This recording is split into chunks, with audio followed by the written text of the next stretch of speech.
You ready to kick this thing off?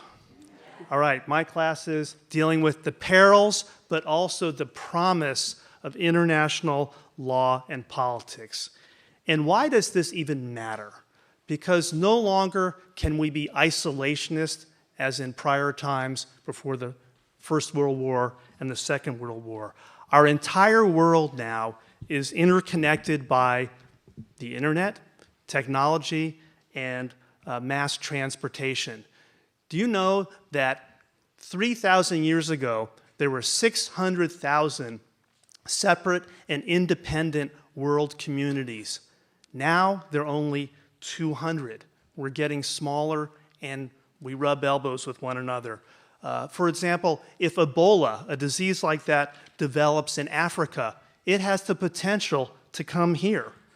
The world right now is sitting on 20,000 nuclear weapons that have the power of 200,000 Hiroshima bombs. In the 20th century alone, 100 million people were killed in wars. Here in Northern California, we're driving Japanese and European cars. McDonald's is located in 120 countries and serves 60 million customers daily.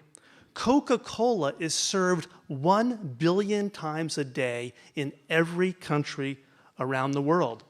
One of our new companies, Starbucks, is in 50 countries, and right now, if you travel, you can get your own decaf, double tall, non-fat, wet cap at the Great Wall of China.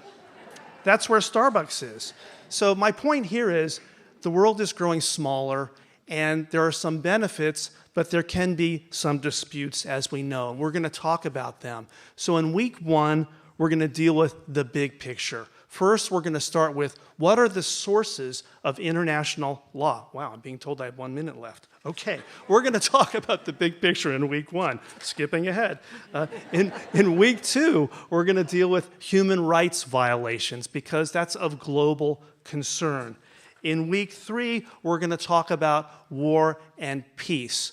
What is a just war? The UN Charter discourages all forms of force except for self-defense. What is appropriate self-defense? If we go to Iraq, supposedly looking for weapons of mass destruction and mow over the country, was that appropriate self-defense? In week four, we're going to talk about the New World Disorder. We'll be dealing with issues like terrorism. What do we do about ISIS?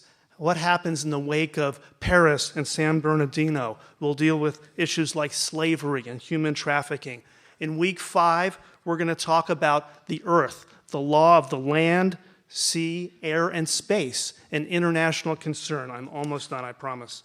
And then finally, in week six, we're going to deal with hot international crises, whatever's happening at that time. For example, will we really be building a wall? I don't know about that.